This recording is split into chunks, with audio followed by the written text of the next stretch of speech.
Hoje nós vamos conversar do versículos de 6 a 15, tá bom? Mas eu vou ler para vocês agora de 1 a 5. Vou ler 2 de 1 a 5, esse foi o nosso texto de semana passada, tá? Então Colossenses 2 de 1 a 5. Eu vou ler e aí depois nós vamos conversar juntos sobre os textos de 6 a 15, tá? Colossenses 2, 1 diz assim: Quero que saibam quantas lutas tenho enfrentado por causa de vocês e das de Laodiceia, e por muitos que não me conhecem pessoalmente. Que eles sejam encorajados e unidos por fortes laços de amor e tenham plena certeza de que entendem o segredo de Deus, que é o próprio Cristo. Nele estão escondidos todos os tesouros da sabedoria e do conhecimento. Eu lhes digo isso para que ninguém os engane com argumentos bem elaborados. Pois embora eu esteja longe, meu coração está com vocês. E eu me alegro de que estejam vivendo como devem e de que a sua fé em Cristo seja forte. Versículo 4 ele diz: Eu lhes disse isso para que ninguém os engane com argumentos bem elaborados. Senhor, nós te agradecemos porque o Senhor se importa conosco. Se importa tanto que o Senhor se importa em nos alertar, em nos fazer pensar, em nos fazer lembrar e nos colocar atentos diante dos enganos que existem nesse mundo, Senhor. Os irmãos ali de Colossos estavam passando por isso, enfrentando talvez momentos de erro ao redor deles, ensino torto, ensino que levava para longe do Senhor. Obrigado por esta palavra que nos orienta, que nos aconselha, que nos ajuda, que nos leva para mais perto do Senhor, que nos faz rever os nossos pensamentos, os nossos valores. Muito obrigado, Senhor, por esse texto que nós temos aqui diante de nós hoje. Quero pedir que o Senhor nos ajude a pensar, Senhor Deus, em Ti, a valorizar, Senhor Deus, o nosso relacionamento contigo, a valorizar a palavra que nós temos, a valorizar os alertas e os privilégios que nós temos como Teus filhos. Eu quero pedir que o Senhor nos ajude a ler esse texto que nós vamos ler hoje e que ele fale aos nossos corações. Que ele fale não de forma superficial e emocional somente, que ele mexa também com as emoções, com certeza, mas que ele mexa com as nossas convicções, que ele mexa, Senhor Deus, com o nosso desejo do relacionamento contigo, que ele nos faça repensar o nosso caminhar, as nossas decisões, aquilo que a gente faz todos os dias, Senhor Deus, a nossa rotina, desde a hora que a gente acorda, na segunda-feira, na terça-feira, e cada um dos dias, da hora que a gente vai deitar, tudo que a gente faz. Eu quero pedir que o Senhor nos ajude, a Deus. Nos ajude a olhar para esse texto e ser desafiado por ele, e aprender, e ser confortado e ser convidado para a vida contigo. Eu peço assim, eu oro, em nome de Jesus. Amém. Amém. Hoje eu vou caminhando com vocês pelo texto. Já fiz isso algumas vezes, eu achei que era melhor hoje a gente fazer assim. Eu vou ler com vocês, nós vamos conversar hoje a partir do versículo 6 até o versículo 15. E a mensagem que eu quero que a gente pense é o seguinte: nós somos chamados a andar pela fé em Cristo. Na verdade, é um chamado forte. Nós vamos ver aqui daqui a pouco que nós estamos aqui já no meio praticamente da carta. E vai ser a primeira ordem que o apóstolo Paulo vai dar. Vai ser a primeira palavra oficialmente de ordem que o apóstolo Paulo vai dar. E essa palavra vai ser: vivam no Senhor, vivam pela fé no Senhor, andem pela fé no Senhor. Tá? Então, essa é o nosso convite de hoje. Então, o convite para você, o convite para mim hoje é: vivam pela fé no Senhor. Tá bom? Essa vai ser a nossa conversa de hoje e a gente vai entender alguns detalhes aí desse texto. Vamos lá. Versículo 6. Eu vou começar aqui no versículo 6 com vocês. E agora aceitaram Cristo como Senhor, continuem. Desculpa, eu tirei uma palavra daqui. Assim como, né? Tá aí na sua versão? Eu fui corrigindo umas coisas que eu apaguei o texto. Senti falta dele. E agora, assim como aceitaram Cristo Jesus como Senhor, continuem a segui-lo. Irmãos, aqui existem algumas coisas que o apóstolo Paulo, então, ele vai chamar a nossa atenção, tá? Lembra? Nós lemos os versículos anteriores. O que ele disse? Eu quero que vocês saibam o quanto eu me esforço, eu me empenho, eu me dou por vocês. Eu me importo com vocês. Por mais que eu esteja longe, meu coração está com vocês, eu oro por vocês sempre. Então, permaneçam firmes. Ele diz assim, olha, assim como vocês aceitaram a Cristo, que vocês, então, continuem a segui-lo. E aqui tem algumas coisas que me chamam a atenção. Assim como eles aceitaram a Cristo, Jesus, como Senhor, continuem a segui-lo. Como é que foi isso? Porque se ele está falando que é para a gente continuar vivendo como a gente aceitou a Cristo, como é isso? Como que foi isso na vida dos colossenses? Como é que é isso para nós? Como é que nós temos que continuar seguindo a Jesus ou andando, né? Da mesma forma que nós aceitamos a Cristo. E uma das coisas que a gente deve pensar e lembrar que como é que nós chegamos a Cristo? Como é que nós chegamos a Cristo? Nós chegamos a Cristo pela fé, né? Não foi naquilo que nós construímos, não foi naquilo que nós trabalhamos para, não foi naquilo que nós lutamos tanto e nós chegamos a Cristo e nós aceitaram a Cristo e receberam a Cristo. E essa expressão receberam a Cristo, aceitaram a Cristo aqui, é algo muito forte, uma palavra muito forte que ele está usando. Vocês têm a Cristo, vocês o receberam. Vocês o aceitaram, vocês têm. E assim como vocês o fizeram, isto é, completamente pela fé. Vocês se entregaram a Jesus. Vocês reconheceram a sua incapacidade e se chegaram diante dele. Assim como vocês, pela fé, né, reconhecendo que ele era o único caminho, que não tinha outro. Assim como vocês creram nele e aceitaram a Cristo Jesus, o Senhor, na verdade, a tradução seria o Senhor, vocês aceitaram a Cristo o Senhor. Aí ele vai dizer, então, continuem a segui-lo. E é legal aqui, porque na verdade esse continuem traz a ideia de constantemente, né? E na verdade aqui a palavra é andar. Andar. Então seria andem. Andem. Essa é a ordem. Essa é a palavra que é a primeira ordem da carta até agora. Andem. Isto é, vivam. Andar tem a ideia de viver. Por quê? Porque o andar eles usavam com essa ideia de... E eu sempre gosto dessa ilustração, né? Como é que é o andar, irmãos? É um passo, depois outro passo, depois outro passo, depois outro passo. Se eu não der o próximo passo, o que aconteceu? Parei de andar. Eu não estou andando mais. Andar significa, envolve. É obrigatório que eu dê o próximo passo. Então, o apóstolo Paulo diz, vivam, andem, da mesma forma como vocês aceitaram a Cristo, então andem pela fé nele. Eu gosto de escrever quando é relacionado a Deus com letra maiúscula.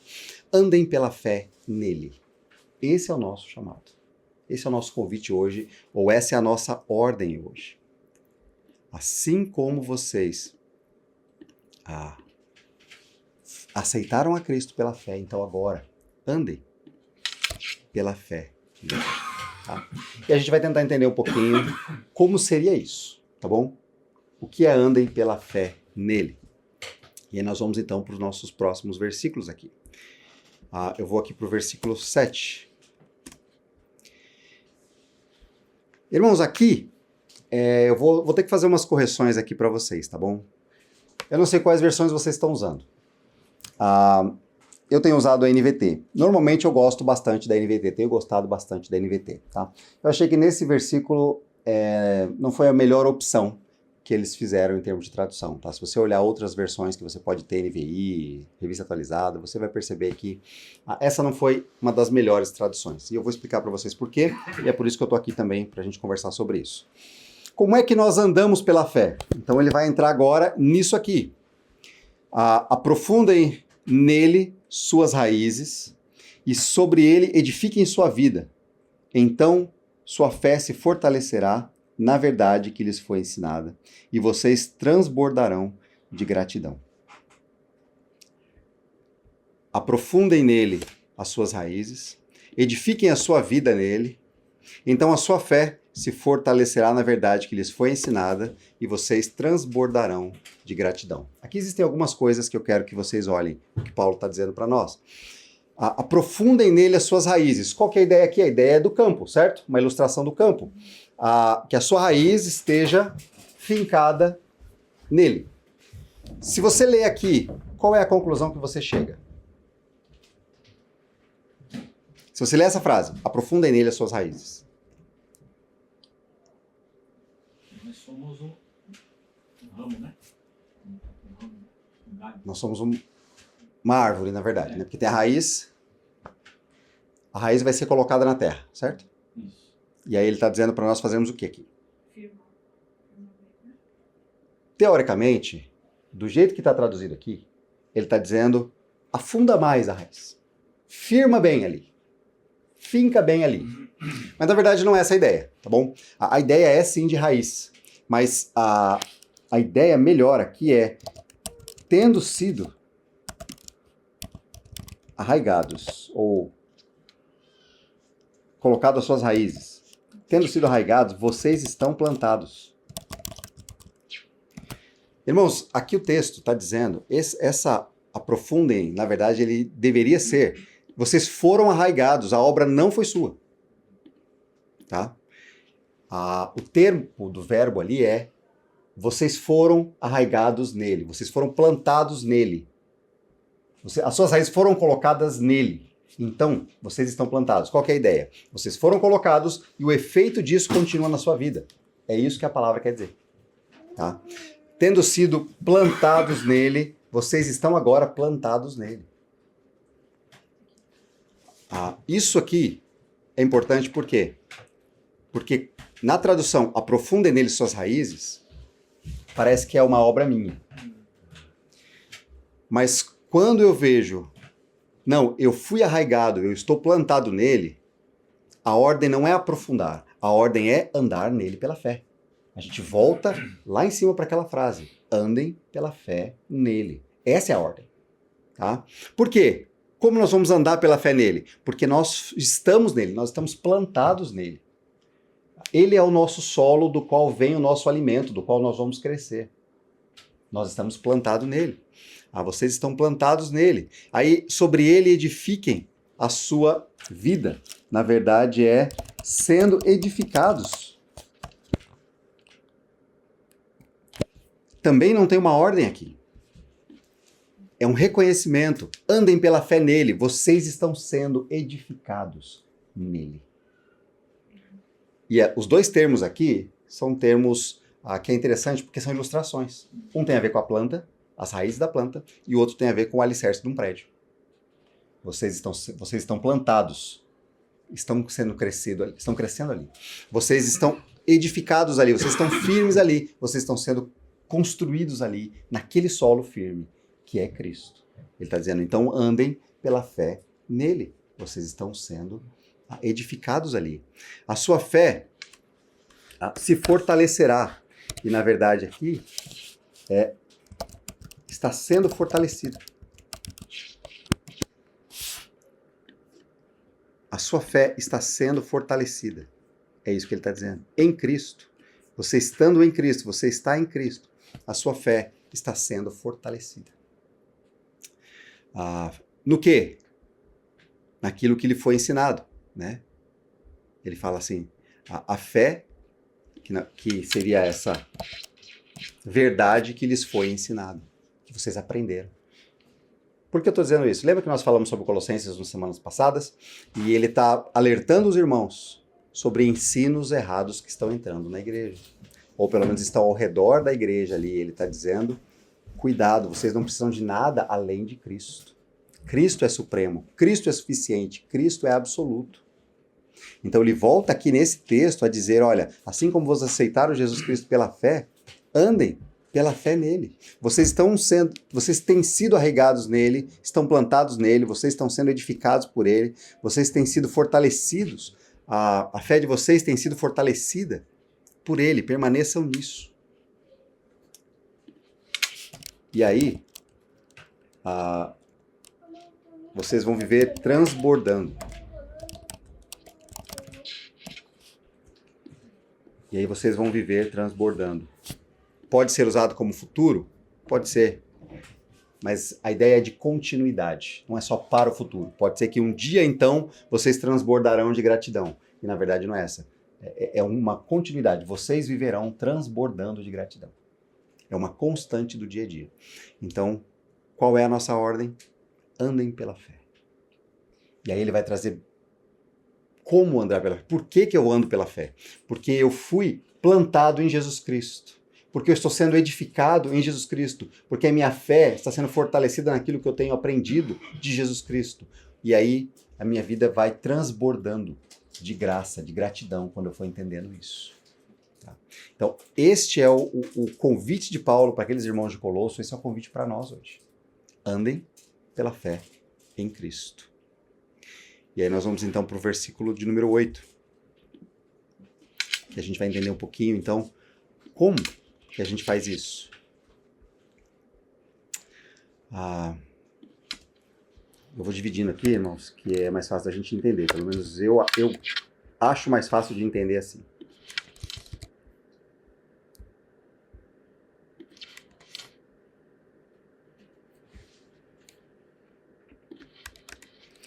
Olha aqui. Versículo 8. Não permitam que os outros os escravizem com filosofias vazias e invenções enganosas provenientes do raciocínio humano, com base nos princípios espirituais desse mundo e não em Cristo. Aqui tem outra ordem. Então, não vivam, não andem, andem na fé em Cristo, e ele vai dizer, não permitam que os outros os escravizem. E aqui, eu quero ressaltar, aqui está ótima a tradução, só quero ressaltar uma coisa, porque eu gostei muito. Esse não permitam, na verdade, ele usa a palavra veja. Veja, essa é a ordem, tá? Veja, preste atenção. Por que isso é legal? Porque eu tenho falado com os irmãos sobre aquela ideia de vigiar, né? Então, o veja é legal, porque tem a ver com vigilância. Veja que os outros não os escravizem, que os outros não os escravizem. Não deixe que eles escravizem vocês. Lembra que eu falei com vocês? Dá uma voltadinha lá no capítulo 1. Capítulo 1, versículo 9. Vocês lembram a oração de Paulo? No capítulo 1, versículo 9.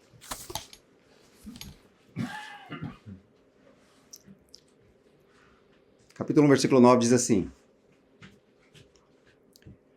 Por isso, desde que ouvimos falar a seu respeito, não deixamos de orar por vocês. Nós pedimos a Deus que lhes conceda pleno conhecimento da sua vontade e também sabedoria e entendimento espiritual, e então vocês viverão de modo a sempre honrar e agradar o Senhor, dando todo tipo de bom fruto e aprendendo a conhecer cada vez mais a Deus. É legal aqui, irmãos, porque lembra que nós comentamos que Paulo estava orando por aqueles irmãos, e quando ele estava orando por aqueles irmãos, a oração de Paulo era que Deus trouxesse a eles o conhecimento, a sabedoria e o entendimento espiritual. Então, qual era o que eles deveriam fazer? Como eles viveriam isso? Não atrapalhando, não desviando a sua atenção, tirando tudo aquilo que atrapalhasse a visão deles, que atrapalhasse os pensamentos deles de buscar ao Senhor, que atrapalhasse a vida deles de conhecer mais e mais o Senhor. Que deixasse a mente deles, a cabeça deles, como lá em Efésios capítulo 5, né, que fala sobre enchei-vos do Espírito, eu comentei isso com os irmãos. Não se embriaguem com vinho, no qual há dissolução, mas enchei-vos ou deixem-se encher pelo Espírito. né? A ideia é, não deixe que nada distraia você, deixe que Deus traga esse conhecimento e te ensine, Ele quer fazer isso, nós falamos sobre isso naquela semana, né, semanas atrás. Então, da mesma forma, o que o apóstolo Paulo está dizendo aqui para nós agora? Veja, presta atenção. O seu objetivo é não deixar que nada venha a encher a sua cabeça, que nada venha a te deixar com a mente distorcida, com a mente desviada daquilo que o Senhor quer ensinar a você, né? Então, por que eu estou dizendo isso? Por que isso é importante? Eu tenho falado sobre vigilância. Isso é importante porque nós vivemos numa época de muitas distrações. Eu tenho falado isso para os irmãos. Nós vivemos com muitas distrações ao nosso redor. Sejam elas telas, sejam elas imagens, sejam elas vídeos, sejam elas pensamentos, sejam elas informações. Nós temos muita informação. E nós queremos sempre ter mais. A gente não para refletir sobre as informações. A gente só vai absorvendo e vem, e a gente não quer perder nada. A gente não quer ter aquela noção de que eu estou perdendo, fiquei para trás. Não, eu quero saber mais, eu quero saber aquilo, eu quero saber aquilo outro. E a gente vai nessa onda e a gente não medita, a gente não reflete, a gente não vigia. A gente não vigia aquilo que está entrando na nossa mente, a gente não vigia aquilo que está ficando lá, a gente falou isso na semana passada, né? Não permitam. Veja, preste atenção. Eu acho legal esse veja por causa disso, né? Vigiar, né? A ideia de vigiar. Por quê? O que tem sido ensinado? Filosofias vazias. Não deixe que ninguém os escravize com filosofias vazias. Aqui ele não está falando a disciplina de filosofia que a gente tem na escola. Não é disso que ele está falando, tá? Por mais que possa entrar. Porque no passado, a filosofia era ligada à teologia. Então, a filosofia faz algumas perguntas interessantes. As perguntas da filosofia quem eu sou? De onde eu vim? Por que tudo existe? E quando essas perguntas eram feitas, apontando e associando na busca de conhecer a Deus e da onde eu vim diante de Deus, elas de fato eram saudáveis, elas nos levavam para perto de Deus. Mas o que aconteceu, o que estava acontecendo aqui? Ele estava dizendo que era filosofias vazias, invenções enganosas, que levavam ao engano. E é claro, hoje, irmãos, muitas ideologias, muitas ideias, muitos pensamentos, muitas filosofias de vida são filosofias vazias e enganosas, porque elas não apontam para Deus, muito pelo contrário. Elas nos levam para longe de Deus. Elas nos levam para dentro de nós, elas querem que a gente seja o centro do mundo. Quando a Bíblia nos leva para Cristo ser o centro do mundo. Não sou eu, não é você, não é a igreja. Cristo é o centro, precisa ser. Por isso que ele fala, andem pela fé nele. Ele vai dizer que essas filosofias, essas invenções enganosas, elas são provenientes, elas vêm do raciocínio humano. Isso não vem de Deus, isso vem dos pensamentos lá das pessoas. E eles estão ensinando isso para vocês, eles estão trazendo isso para vocês, e parece muito lógico, e parece muito legal, mas presta atenção, não deixe que essas coisas desviem o seu pensamento, desvie a sua atenção. A base deles, os princípios espirituais, os princípios elementares, ou os rudimentos do mundo, talvez algumas versões diziam assim, né? Os princípios elementares do mundo. E essa expressão é uma expressão que o apóstolo Paulo usa algumas vezes. Em Gálatas, ele usou essa mesma expressão para falar sobre a idolatria, para falar sobre as pessoas voltando para a idolatria, voltando para aquelas práticas místicas. E ao mesmo tempo ele também usou isso aqui para aqueles crentes que estavam lá na igreja e estavam tentando voltar para o judaísmo, para a lei, para a obediência à lei, para o legalismo. Então ele usou isso aqui para dizer, olha, isso aqui escraviza vocês. Lá em Gálatas ele usou assim. E ele está dizendo aqui, olha, veja que ninguém os escravize com filosofias vazias, invenções enganosas, elas são enganosas. Elas vêm do raciocínio humano. A base deles é princípios espirituais deste mundo e não de Cristo. Ela rejeita Cristo. Irmãos, você pode olhar. Esse mundo está constantemente exaltando coisas que é contrário a Cristo. Cuidado. Ele está dizendo, vigia. E aqui eu acho que entra aquele nosso pensamento, vigia para ver se você está andando na fé em Cristo. Sabe uma imagem que me veio? Foi aquela...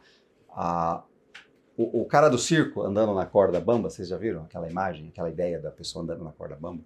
E o cara tá ali com todo cuidado, né, dando um passo depois do outro, um passo depois do outro. E para nós, o que eu imagino, tá? Não é perfeita a ilustração, mas a imagem que eu tenho é essa ideia de a nossa atenção estar tão centrada no nosso próximo passo. Porque a gente está dando esses passos. Nós estamos dando, porque se a gente não der, a gente parou. Ele está falando para a gente viver pela fé em Cristo, andar pela fé em Cristo. Então, cada passo ser vivido, ser andado, cada passo concentrado na fé em Cristo. Então, essa ideia, né, de estar atento, vigilância, vigie, veja, preste atenção. Se vocês estão andando na fé, né, andem pela fé. Essas são 2 ordens que a gente tem aqui. Andem pela fé e veja para que ninguém os escravize com esses pensamentos, com ideias estranhas. E então, ele vai falar para nós aqui nos versículos 9, no versículo 9 inicialmente, ele vai apontar para Cristo. Por quê? Se ele está falando para a gente andar em Cristo, ele vai apontar para Cristo. Quem é Cristo? Pois nele habita em corpo humano toda a plenitude de Deus. Pois nele habita em corpo humano toda a plenitude de Deus. Irmãos, aqui o apóstolo Paulo, ele está tentando, ele já usa alguns termos aqui para combater alguns ensinos que tinham ali. E 2 ensinos que eram muito fortes ali na época já, depois só aumentou lá em Colossos, na região de Colossos, era a ideia do gnosticismo que dizia que existe uma plenitude de conhecimento, algo místico, fora de Cristo. Era um conhecimento que vem de algum lugar. É uma busca sem fim, que um dia você vai ter isso. E aí você vai ser completamente cheio, pleno, não em Cristo. E aí, Paulo está dizendo, porque a palavra plenitude aqui é a mesma palavra que eles usavam, a palavra pleroma, que é a ideia de plenitude.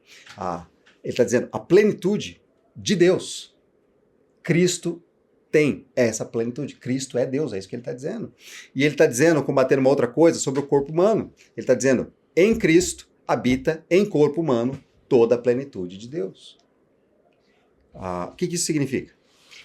Vocês sabem que Cristo, então, ele é plenamente Deus e plenamente homem. É isso que Paulo está dizendo para nós, é isso que as Escrituras estão dizendo para nós. E nós precisamos lembrar. Ele é pleno, irmãos. Não tem nada fora dele. Ele é plenamente Deus, ele é plenamente homem. Porque qual que era o outro ensino sobre o corpo humano? Que o corpo é mau. Né? Um grupo chamado docetismo, eles diziam que o corpo é mau. Se o corpo é mau, esse negócio de Cristo sendo Deus, vindo em carne, isso aí está errado. Então eles diziam que na verdade Jesus não era humano de verdade. Ele só parecia humano. E Paulo escreve aqui para os Colossenses, e ele está dizendo para nós aqui, não, Jesus é, sim, 100%, totalmente, ser humano. E ele tem toda a plenitude de Deus, ele é Deus. E ele deixa isso bem claro para nós. Tá? Por que ele deixa isso bem claro para nós? Porque, olha só, como isso nos afeta. Portanto, porque vocês estão nele, vocês também estão completos. Olha isso. Porque vocês estão nele, em Cristo, e nós estamos nele, lembra? Plantados nele, arraigados nele, sendo edificados nele, porque nós estamos nele, vocês também estão completos, e é a mesma raiz que ele usa do plenitude de Deus. É a mesma raiz, não é a mesma palavra, tá? Ele não está dizendo que nós somos deuses, não é isso que ele está dizendo. Ele está dizendo que por estarmos em Cristo, nós não precisamos de mais nada. Fora de Cristo, nós não precisamos de mais nada. É isso que ele está dizendo. Se Cristo é tudo, a plenitude do homem, a plenitude de Deus, e nós estamos em Cristo, nós não precisamos de mais nada. Não tem nada que a gente possa buscar nesta terra, nesta vida, que vai nos levar para perto de Deus, que vai nos ajudar a viver nessa terra, que vai nos trazer realização, que vai nos trazer verdadeira satisfação. Não tem nada fora de Cristo. É isso que ele está dizendo. Não adianta a gente procurar. Então, a gente poderia dizer, veja por onde anda. Nós não precisamos de mais nada. Nós estamos completos em Cristo. É isso que ele está dizendo. Você está completo em Cristo. Ande nele. Ande pela fé nele. Assim como você que chegou um dia crendo nele, com as suas mãos vazias, dizendo, Senhor, eu não consigo. Senhor, eu preciso do Senhor. Eu sei que só o Senhor pode me salvar. Da mesma forma que você um dia chegou assim. Anda cada dia da sua vida, reconhecendo, Senhor, eu preciso de ti. Eu sozinho não consigo. Eu preciso do Senhor. E anda atento, porque tem coisas tentando te distrair. Tem coisas tentando dizer que, na verdade, não. Você precisa buscar mais, você precisa se esforçar mais, você precisa ser mais forte, você precisa ser mais espiritual, você precisa ser mais... Você precisa fazer mais. E, na verdade, é para voltarmos a andar pela fé, como nós cremos um dia.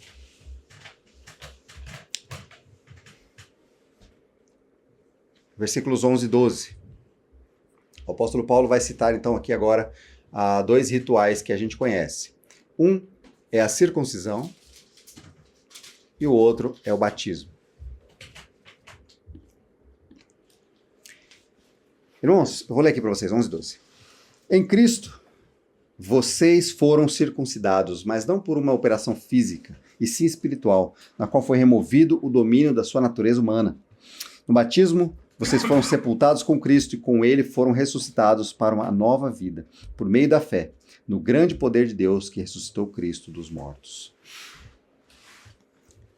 O apóstolo Paulo vai usar dois rituais. Um deles é a circuncisão, que os judeus usavam.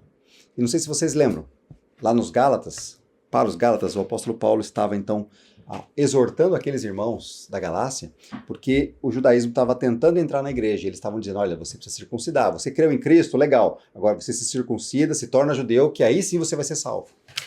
E lá o apóstolo Paulo bate bem forte, dizendo, não, é só Cristo. Aqui, o judaísmo pode estar também começando a querer entrar na igreja, né, essas distorções. E ele vai falar sobre a circuncisão. Ele vai dizer que a circuncisão não é aquele corte no corpo, na carne, né? Porque a circuncisão para os judeus era cortar um pedaço da pele do bebê. Então, em Cristo vocês foram circuncidados, mas não por uma operação física. A circuncisão de vocês não foi por uma operação física, mas sim espiritual, do qual foi removido o domínio da natureza humana. Irmãos, o que foi removido aqui, o que é muito interessante é que a ideia de domínio da natureza humana vem, a tradução seria, algumas versões dizem carne. É a nossa natureza pecaminosa, tá? O apóstolo Paulo usa essa ideia de carne, natureza humana, natureza pecaminosa, para falar sobre a nossa natureza pecaminosa.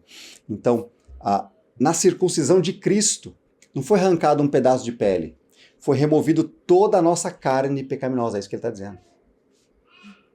Ela não tem mais domínio sobre nós, é isso que ele está dizendo. Nós não somos mais escravos, é isso que a Bíblia diz, que nós não somos mais escravos do pecado.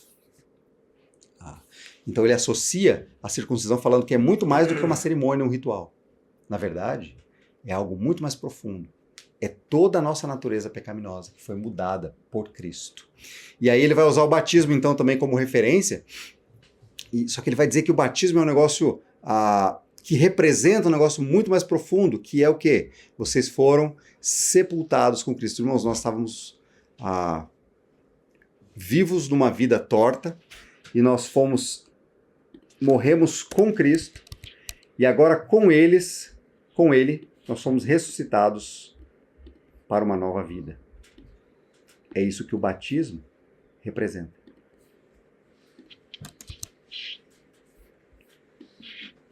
Deixa eu ajeitar aqui só para não ficar ruim para vocês verem. O batismo, vocês foram sepultados com Cristo. Então o batismo representa um negócio que aconteceu interiormente. Isso aqui, tudo que nós estamos vendo aqui, foi algo interior, algo que aconteceu dentro de nós. O sepultamento com Cristo para o pecado, né, da nossa natureza humana, nossa natureza pecaminosa, e a ressurreição com Ele para uma nova vida. Agora nós temos uma nova vida em Cristo para viver, para caminhar com Ele pela fé. É assim que nós somos chamados a viver. E como é que é essa... como que isso aconteceu dentro de nós? Por meio da fé. Isso não veio de nós, isso não foi capacidade nossa. Então o batismo é um ritual? É, mas é um ritual que aponta para algo que aconteceu lá dentro do nosso coração. A circuncisão, ela era um ritual de entrada da criança na aliança, no pacto de Deus com aquele povo. Né? E aí no batismo é algo muito mais profundo, onde o que acontece na verdade é uma transformação interior completa. Deixa eu só fazer um parênteses aqui, rapidinho, tá bom? Só porque esse texto é usado de algumas formas. Nós temos alguns irmãos que são irmãos extremamente bíblicos, tá?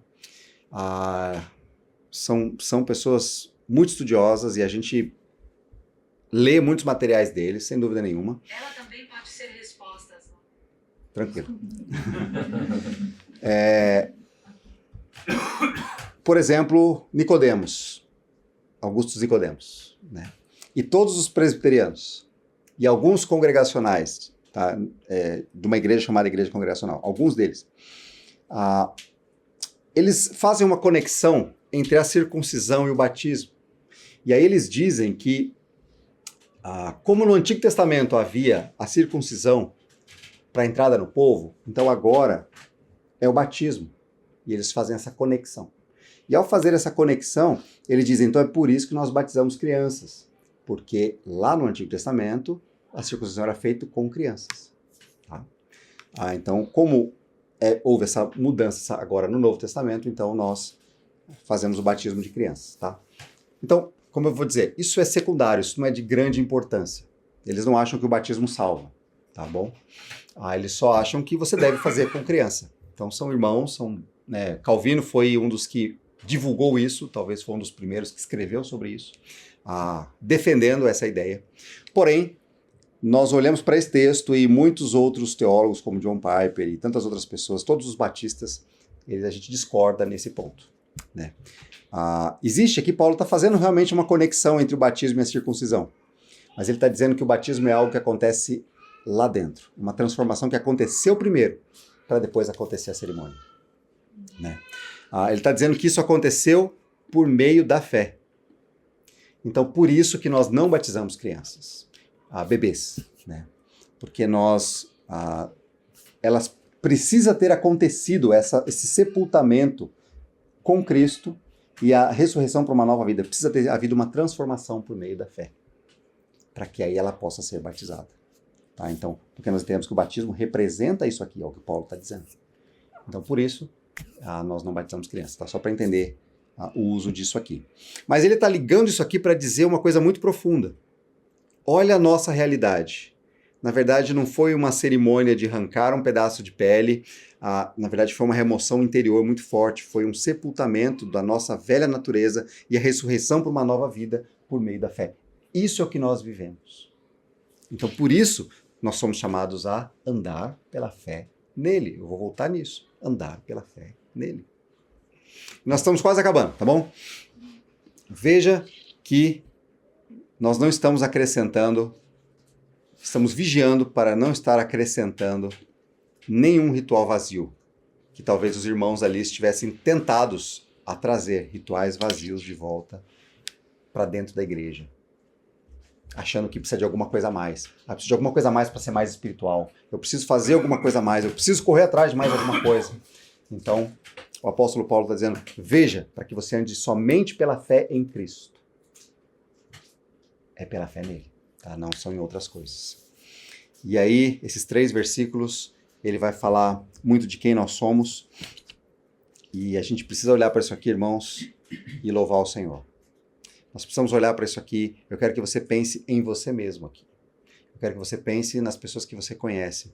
E eu quero que você olhe para esse texto, esses 3 versículos, que são alertas para nós. Olha só. Vocês antes estavam mortos por causa dos seus pecados e da incircuncisão da natureza humana. Então Deus deu vida com Cristo, pois ele perdoou os seus pecados. Vocês estavam mortos por causa dos seus pecados. O pecado produzia isso em nós. A ação de Deus contra o pecado nos levaria à condenação. Vocês estavam mortos por causa dos seus pecados. Ele fala da incircuncisão da natureza humana, como, voltando para o versículo anterior, né, que ele estava falando da circuncisão, essa vida vazia, essa vida sem ter sido removido a natureza humana. Vocês são escravos ainda, então vocês viviam escravos dos seus pecados. Mas sabe o que aconteceu? Deus deu vida, nova vida, uma vida totalmente diferente com Cristo. Como ele fez isso? Perdoou todos os nossos pecados. Essa é a realidade hoje que você precisa pensar. Lembra que ele está falando? Andai pela fé, andem pela fé em Cristo. Olha o que ele fez por vocês. Olha o que ele fez por nós. Nós estávamos mortos, condenados. Ele nos deu vida, pois ele perdoou os nossos pecados. Como ele fez isso? Versículo 14. Ele cancelou o registro de acusações contra nós. Ele cancelou, ele apagou. Como que ele fez isso? Ele só pegou e rasgou? Não. Ele pagou. Tá? Então não tem mais valor. O que não tem mais valor? Existia contra nós, irmãos, um registro de acusações. Que registro de acusações era esse? É tipo assim, ó. Vocês lembram da nota promissória? Quem era o tempo da nota promissória? Vocês são velhos.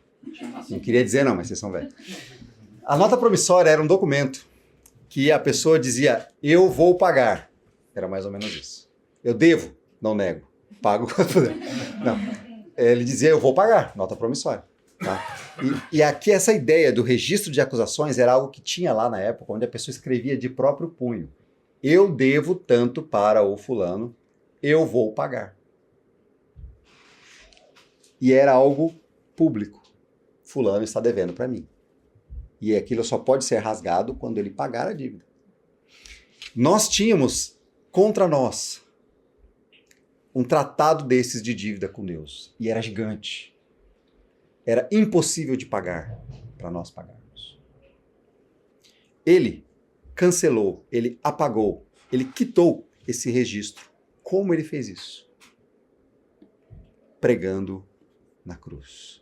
Ele removeu esse registro, pregando esse registro na cruz. Quando Cristo morreu na cruz, ele estava levando as nossas dívidas. É isso que ele está dizendo. Essa é a realidade do que Cristo viveu ali na cruz. Ele vai para a cruz não porque ele não teve condições de sair de lá, mas porque ele estava levando as nossas dívidas. Todas as nossas acusações de dívidas, nossos pecados, a condenação que os nossos pecados traziam, a nossa culpa, ele levou na cruz e pagou por esses pecados. Fazendo isso, olha o que aconteceu aqui. Ele desarmou os governantes e autoridades espirituais e os envergonhou publicamente ao vencê-los. Tem 3 palavras aqui que são bem interessantes. Que é desarmou, envergonhou publicamente ao vencê-los na cruz. A imagem que o apóstolo Paulo tem na mente ao fazer isso aqui, ele está dizendo o seguinte: as pessoas entendiam, tá? Eles viviam no Império Romano. Então, quando Roma, por exemplo, ia dominar um país e ele trazia os seus inimigos, eles faziam um desfile de vitória, onde eles traziam talvez alguns capturados, e o cara vinha lá de cabeça baixa, sendo envergonhado publicamente, derrotado, porque ele foi vencido. Tá? Desarmados, indefesos. O apóstolo Paulo está dizendo que, desse modo, na cruz, Deus, em Cristo, desarmou as autoridades e governantes espirituais. Ele usa isso aqui para as realidades espirituais do mal. Tá? Ele desarmou. Então, quando ele tira esse registro de acusações, eles estão envergonhados porque eles não têm mais armas contra nós para nos culpar. Eles foram vencidos. Mas é interessante aqui, essa marcha de vitória, porque eu estava lembrando, né, e depois eu vou ler uma frase para vocês, mas eu estava lembrando de Cristo. Cristo na cruz. Lembra dessa imagem, lembra desse momento.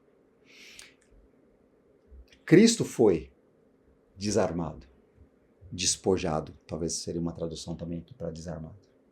Cristo estava indefeso, entre aspas. Foi chicoteado, zombado. Cristo foi envergonhado publicamente, colocado na cruz, junto com transgressores e bandidos e assassinos. Parece que Cristo foi vencido. Essa imagem. Mas na verdade, irmãos, era exatamente o contrário. Na cruz, naquilo que era aquele momento de desarmado, envergonhado e vencido, na verdade, era quando Jesus estava desarmando o inimigo, envergonhando ele publicamente e vencendo, tirando dele qualquer capacidade de nos acusar. Por que ele fez isso? Por amor a nós.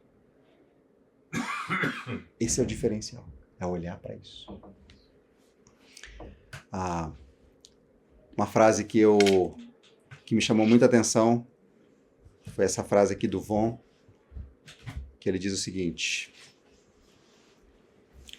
a imagem bastante familiar no mundo romano é a de um general triunfante liderando um desfile de vitória. Para o observador casual, a cruz parece ser apenas um instrumento de morte, o símbolo da derrota de Cristo. Paulo a representa como a carruagem da vitória de Cristo. Que imagem, né? Foi humilhante, foi vergonhoso, pareceu derrota, pareceu. Mas na verdade aquilo ali, é interessante a expressão, né? Foi a carruagem da vitória. Ele estava fazendo, na verdade, um desfile de vitória, mostrando a derrota do inimigo ali na cruz. Irmãos, deixa eu colocar a ideia do inimigo aqui para a gente não esquecer. A gente tem a noção constante na vida da gente que parece que Deus e o diabo, eles são duas forças iguais que ficam lutando neste mundo para ver quem vence. E isso não é assim. Tá? Isso não é assim. A gente tem aquela imagem do yin e do yang, né? Aquelas coisinha branca e preta assim, da bolinha preta e tal, mostrando as duas forças e tal, que elas lutam e tal. Não é assim, tá bom? Deus é totalmente, infinitamente, completamente poderoso. E Satanás e o diabo e os seus anjos, eles foram criados e eles serão um dia condenados completamente, tá bom? Então, quem é essas forças espirituais são nossos inimigos. São inimigos para nós. São inimigos para Deus? Claro, mas Deus, no tempo certo, vai tirar eles de cena. Agora, para nós, é uma luta constante. Mas é legal por perceber aquilo que Jesus fez, essa vitória, né, em Cristo. Então, para a gente caminhar para o fim aqui, veja que vocês estão andando pela fé somente em Cristo. Andando pela fé somente em Cristo. Essa é a ordem. Essa é a ordem de Paulo. Esse é o convite mais direto. Mas andem pela fé em Cristo. Resumindo para vocês aqui rapidinho. Versículos 6 e 7. Devo andar, viver pela fé em Cristo. Versículo 8. Vigiando. Atenção para não ser desviado. Para não perder a atenção, para não perder o foco. Versículos 9 e 10. Por que Cristo? Já que estou olhando para toda essa questão, né? Então, se eu devo andar com Cristo, por que Cristo? Porque ele é pleno, ele é supremo, ele é suficiente, ele é absoluto, não precisa de nada mais além dele. Não tem nada, na verdade, que possa me dar uma vida melhor, um conhecimento melhor. Não tem. É em Cristo. Tudo que eu vou viver em Cristo. Versículos de 11 a 13, o que Cristo fez? Nós estávamos mortos, ele deu vida. Versículo 14 e 15, como ele fez isso? Tirando tudo aquilo que condenava e nos acusava. Como ele fez isso? Através da morte dele na cruz. Ok? Então aqui nós temos uma ordem e várias realidades para a gente pensar sobre a nossa própria vida. Olha um resumo dos versículos de 11 a 15. Resumo da plenitude que o crente tem em Cristo. Plenitude que o cristão, que o crente tem em Cristo. Só nesses versículos. Olha só. O domínio da nossa carne foi quebrado. Não somos mais escravos. A Bíblia fala isso várias vezes. Nós não somos mais escravos. O domínio foi quebrado. O nosso antigo modo de vida acabou. Houve uma transformação interna. Algo aconteceu ali. Foi o que nós acabamos de ver. Nós fomos ressuscitados da morte espiritual. Nós estávamos mortos. É isso que a Bíblia fala. Sem Cristo, o ser humano está morto espiritualmente. Mas nós fomos trazidos dessa morte para a vida, nós fomos ressuscitados e além disso, foi nos dado, recebemos uma nova vida com Cristo. Nós temos uma nova vida com Cristo. As nossas transgressões, os nossos pecados, as nossas ofensas, elas foram perdoadas em Cristo. A nossa dívida com Deus foi paga. Ela nos daria condenação. A nossa dívida foi paga, o nosso inimigo espiritual foi derrotado. Ok? Por isso, qual que é a ordem? Andar com Cristo. Andar pela fé em Cristo. Eu pensei em algumas coisas aqui rapidinho, só para a gente ir. Como andar pela fé em Cristo? Como andar pela fé em Cristo? A primeira coisa que eu coloquei é vigiar. A ideia constante que eu tenho falado com os irmãos nas últimas semanas sobre atenção. Atenção. Estamos sendo distraídos. Cuidado. Tem coisas tentando nos distrair, tentando tirar os nossos focos, o nosso foco de Jesus. Cuidado. Vigia aquilo que está diante de você. Nós falamos semana passada sobre a Provérbios 4, 23, sobre tudo que você deve guardar, guarda o coração, porque dele procede as fontes da vida. Vigia, a ideia de vigilância. Tá bom? A ideia de proteção, de pôr guardas. É a primeira coisa, que é a ordem, né? Vigiar. Aí, irmãos, algumas coisas que eu pensei aqui, ó.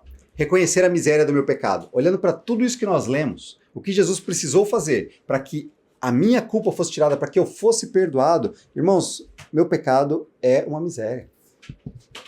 E eu quero que você lembre disso. Nós precisamos lembrar disso. Sabe, a gente tem a tendência, a mania, de pensar assim, foi nada. Foi uma mentirinha ali. Foi um negocinho ali assim. Foi um enganozinho. Foi uma besteirinha de nada. Irmãos, cada pecado nosso é como se nós estivéssemos zombando de Cristo, dizendo, você é o Senhor? Desce da cruz, se você pode. É mais ou menos isso. Porque nós estamos dizendo, você é rei, mas eu faço o que eu quiser. Cada pecadoinho é uma ofensa contra esse Deus. Então, o nosso pecado é uma miséria constante na nossa vida e reconheça essa miséria. Então, o que eu coloquei ali é o seguinte, irmãos. Não tenta mostrar para Jesus o quanto você pode lutar contra o pecado. Não é essa a ideia. Sabe por quê? Porque ele já sabe que você não consegue. Você sabe, não sabe? Olha para a sua vida e vê se você conseguiu não pecar hoje. Nós pecamos. Então, não tenta mostrar para Jesus que você consegue lutar contra o pecado. Ele já sabe que você não consegue. Ao invés disso, confessa o pecado, peça perdão e peça ajuda para lutar contra as tentações. Para que ele te ajude a abandonar o pecado. Para que ele te ajude a não mais pecar. Para que ele te ajude a ver o seu pecado como feio, seja ele qual for o tamanho, ou o jeito, ou o formato, ou aparentemente simples ou não. Então, reconheça a sua miséria, reconheça que é incapaz. Essa é uma forma de andar. Andar pela fé em Cristo. Como é que eu ando pela fé em Cristo? eu reconheço a miséria do meu pecado. Eu reconheço que é algo horrível e que eu preciso de ajuda. Foi assim que eu vim pela fé, não foi? Foi assim que eu cheguei a Cristo, não foi? Senhor, eu sou incapaz, eu não consigo. Por favor, me salva, eu preciso de Jesus. O Senhor morreu por mim. Eu preciso de ti. Eu não tenho condições. Ele está dizendo, assim como vocês aceitaram a Cristo, vivam pela fé em Cristo. Então, viva reconhecendo que você não consegue, que você precisa desesperadamente dele. Confessa. Pede perdão. Pede ajuda. E sabe o que é maravilhoso? Recebe o perdão, porque ele perdoa. E ele quer te ajudar. Eu falei uma vez que parece que Deus está escondido nas esquinas, brincando de esconde-esconde com a gente tem que tentar achar ele. Quando ele não está, ele está aqui querendo ser conhecido. E a mesma coisa, parece que Deus é aquele cara carrancudo, aquele senhor carrancudo velho que não quer que você chegue perto, não deixa você chegar perto para você pedir perdão. Não, ele está aqui querendo oferecer o perdão, querendo restaurar você, querendo te ajudar.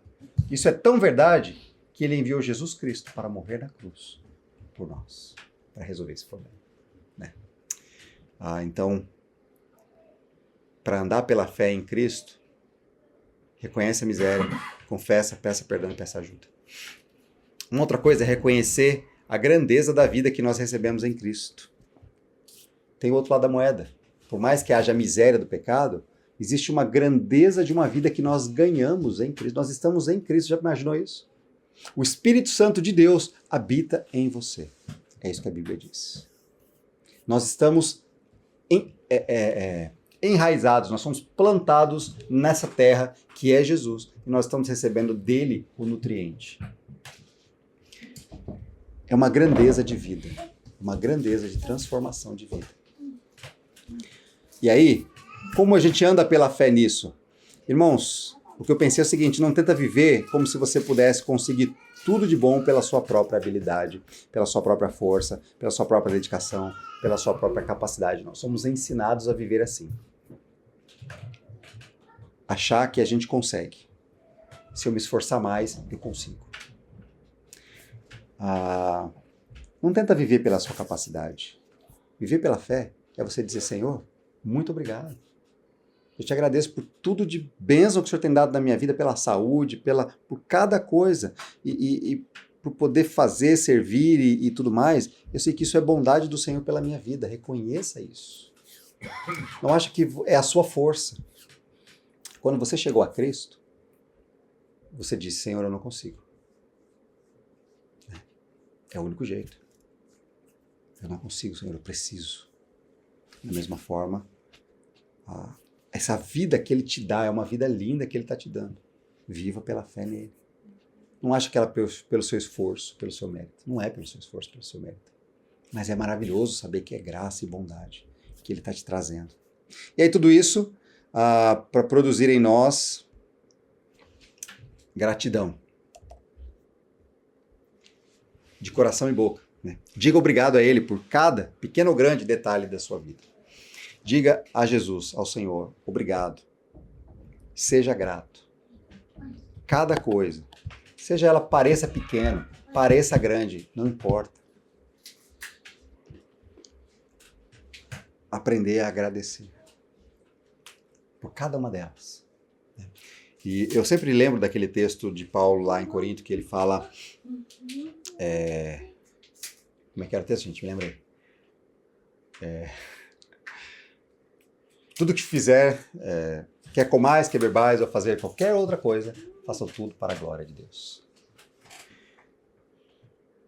Irmãos, eu sempre fico imaginando aquela coisa tão simples que é quer bebais. Que é você pegar um gole de água, eu estou com sede agora. Você pegar e você beber um gole de água. E você poder glorificar a Deus enquanto você bebe água. Como que você faz isso? Você reconhece, Senhor, meu corpo é frágil, meu corpo precisa de hidratação. O Senhor colocou esse elemento perfeito, ou esse conjunto de elementos que formam a água, perfeito, que aquilo hidrata o meu corpo. Aquilo supre aquilo que eu preciso. Obrigado, Senhor. Isso é teu, o Senhor me deu. Muito obrigado. Né? Gratidão. Aprender a ter gratidão. Ok? Andar pela fé. Andar pela fé em Cristo. Essa é a ordem. Então vamos vigiar para ver se não tem nada nos distraindo de andar pela fé em Cristo. Né? Se nós estamos andando assim como Cristo nos chamou a viver. Né? Ele falou aqui, assim como pela fé, assim como vocês aceitaram a Cristo Jesus o Senhor, continuem a segui-lo constantemente. Assim como vocês aceitaram a Cristo, continuem a segui-lo. Vamos orar? Senhor, muito obrigado pela graça, pela bondade. Obrigado, Senhor Deus, pela tua palavra. Obrigado, Senhor Deus, por esse texto. Obrigado pelos desafios de viver contigo. Pelo desafio que mostra para nós o quanto é impossível para nós. Mas, ao mesmo tempo, é ganhado, é recebido, é graça, é bondade do Senhor. Muito obrigado porque nós vimos isso hoje. Nós somos chamados a viver com os olhos no Senhor. Um passo depois do outro. Nós somos chamados a viver assim. Nós somos convidados de forma direta pela tua palavra a viver assim. Com os olhos fixos no Senhor, com a fé voltada no Senhor, reconhecendo que é tudo teu, nada é capacidade nossa, mas temos o privilégio de viver, de andar, de dar um passo depois do outro, e é maravilhoso cada passo, porque estamos dando na caminhada com o Senhor. Muito obrigado porque somos chamados a isso. E para explicar tudo isso, obrigado por todos esses textos que mostram a transformação que aconteceu, que nós estamos firmados no Senhor, que nós somos plantados no Senhor, que vivemos assim hoje, que tínhamos uma dívida que o Senhor quitou, que o Senhor tirou de nós, que o Senhor levou, que o Senhor suportou por nós. Muito obrigado. Louvado seja o teu nome, Senhor. Nós te agradecemos por esse texto. Muito obrigado, Senhor. Obrigado pelo convite que o Senhor nos faz hoje de andar. Muito obrigado pela lembrança, por nos chamar a atenção, pelos alertas, por nos fazer perceber que muitas vezes estamos distraídos por aí. Nos ajuda a não andar tão distraídos, Senhor. Nos ajuda a dedicar tempo meditando, refletindo, contemplando. E ao contemplar, tudo isso nos voltar a mente e o coração para o Senhor. Não ser pensamentos simplesmente alimentando medos, alimentando vergonhas, alimentando ansiedades, alimentando um controle que nós não temos. Mas que sejam pensamentos que descansam no Senhor, que confiam no Senhor, que reconhecem a tua grandeza, que reconhecem a tua bondade, que reconhecem que o Senhor está aqui. Que reconhecem que o Senhor nos sustenta. Nos ajuda, Senhor, a ter esses pensamentos, a alimentar isso todos os dias. Senhor, nós confessamos que somos incapazes. Nós falhamos tanto, Senhor. Nós somos incapazes de agradar ao Senhor pela nossa própria força. Quanto mais nos esforçamos, pior fica. Nosso coração é orgulhoso. Quando fazemos uma coisa boa, nós nos vangloriamos disso. Nós queremos ser reconhecidos pelas pessoas. Nós buscamos as coisas para nós, somos egoístas, somos gananciosos. Até as coisas boas, elas vêm manchadas por orgulho, por ganância, por egoísmo. Nos perdoa por isso, Senhor. Nós reconhecemos, nós sabemos. Os nossos melhores atos, eles de alguma forma, Senhor Deus, ainda não são como deveriam ser. Mas obrigado. Obrigado porque temos a purificação e a liberdade da escravidão, a transformação que aconteceu no nosso ser, isso nos ajuda. Nos ajuda a reconhecer o pecado e nós dizemos isso para o Senhor. Nós confessamos ao Senhor. Por favor, nos perdoe. Louvado seja o teu nome, Senhor, porque o Senhor nos perdoa, porque o Senhor nos purifica. Muito obrigado pelo sacrifício de Jesus na cruz, que pagou por esses pecados, os de hoje, os de cada dia, os de todos os nossos dias. Muito obrigado, Senhor, por podermos estar aqui diante do Senhor, falando com o Senhor. Nós te agradecemos, somos gratos. Muito obrigado. Quero pedir que o amor do Senhor seja sendo vivido nos nossos corações, relembrado, desfrutado, Que a graça do Senhor Jesus Cristo seja percebida por essas questões todas que nós vimos, o pagamento da dívida, a vitória na cruz.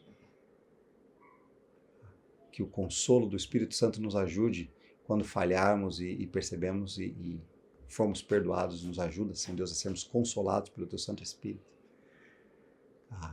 E guia-nos a andar, ajuda-nos a andar, Senhor, a dar cada passo com um olhar fixo no Senhor. Ajuda-nos a não nos perdermos, permanecemos firmes pela fé no Senhor. Eu oro assim por nós, por cada um dos meus irmãos aqui, por mim. Nós precisamos, ó Deus, nós precisamos da Tua ajuda. Nós pedimos isso, clamando em nome do Senhor Jesus. Amém.